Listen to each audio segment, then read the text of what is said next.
HorrorDeconstruction.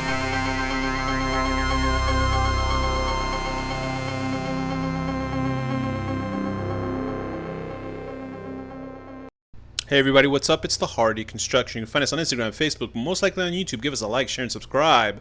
Hit that bell icon, hit that like button. Make sure everybody know about the show. Today's film is Impetigore, 2019. Original title, Perempuan Tanah Jahanam. Something like that. So this film is about Maya with her best friend Dini tries to survive in a city without a family. She realizes that she might inherit a property from a rich family. Maya returns to the village with Dini unaware of the danger that was waiting for her. Directed and written by Joko Anwar, starring Tara Basro, Ario Bayu, Marissa Anita. So I saw this film on Shudder a while back. It's an interesting film that I was very grateful that it was a film from another country. It's an Indonesian film.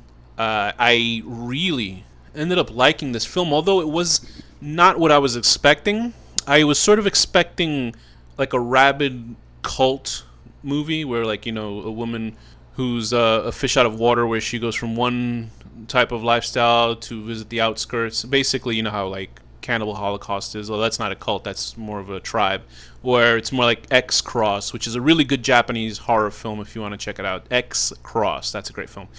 Anyway, so this young lady has a very bizarre past. There's a scene at the very opening where her life is threatened by this random stranger at the toll booth that she's working in. This main actress, gorgeous lady, played by Tara Basro. I looked her up on YouTube because I was so smitten with this young lady. She actually speaks English also, and she gets interviewed in English. So anyway, it was nice. She's a very interesting lead because she's very confused about her past, and you know, having been adopted and stuff like that, and she doesn't really know her heritage. So she finds out a little bit more about her family that she, you know, had been taken away from. So she and her best friend, they both run this stall of selling, you know, traditional clothing in Indonesia for women, but they have to shut it down for a while. And there's some interesting creepy stuff that happens. There's a nice little scene where they're walking through the darkness, and there's these mannequins with their traditional garb on, and they're like all in these shadows, and just creepy, weird stuff that happens. The general feel of the film is that it's very ominous and dark, and obviously you realize that there's this big supernatural element going on, and you wonder why.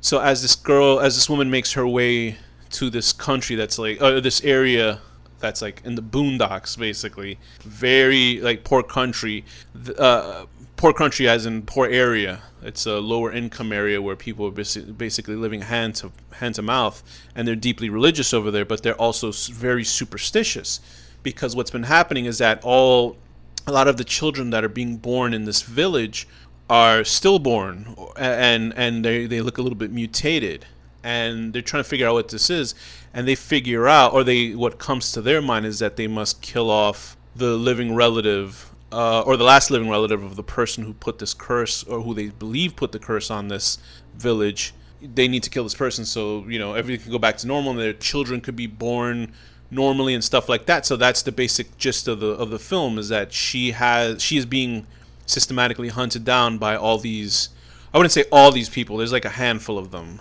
but the town is essentially sort of in on it. I don't know. But there is a nice creeping feeling to the film. It has a beautiful look. It's a gorgeous looking film. Joko Anwar has been coming out with a couple of films. Another one that just came out on Shudder. So he's doing, and the gore is pretty graphic. Like, it's really disgusting gore and violence and stuff like that.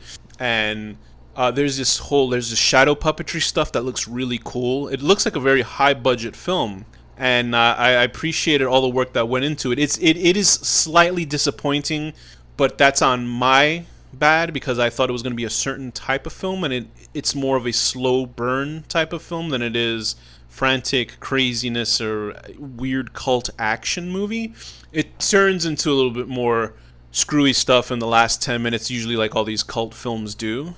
And I did appreciate the supernatural elements. I thought that the acting is pretty good for this film. Even if you're not, that's not your first language that you're speaking. You can tell that it's good acting from these actors from Indonesia. I did remember liking the whole feel of the film, even though it wasn't what I expected it to be. And I think that it's a pretty interesting film.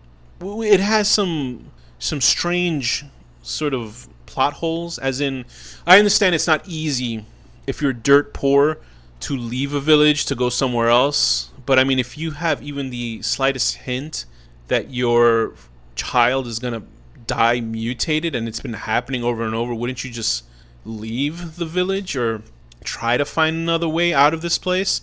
Like, why even try to get pregnant? I understand, like, you can't, sometimes people just can't control their horniness levels, but certainly it was very strange to see obviously a suffering group of people that are hexed, and they can't go and just like leave the area. I don't know. It's not really said if that kind of curse follows them, but that would be the first thing to me thinking. But obviously, you can't just pick up and leave if you don't have the money to do so. So I guess that there's some sort of societal commentary in that angle.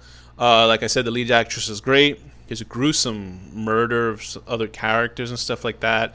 There's some really good antagonists in the film. They're very creepy looking. They're very asshole-ish, if I might say. Does everybody get their due? Yes, I believe so. Is it a satisfying sort of end? Yes and no.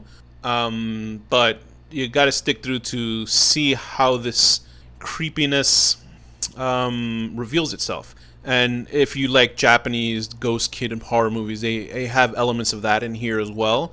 I think that it certainly leans on that traditional spooky kids type of horror film. You don't see them outright, but you do tend to hear their voices and stuff like that, which is pretty creepy if you're into that stuff. I'm not necessarily scared by ghost children, but I thought the whole atmosphere of the movie worked, and so it's a recommendation from me. I would give it a 6.5 out of 10. Just trying to throw on a puppet show and you end up being slashed into hell. And with that, this has been the Horror Deconstruction.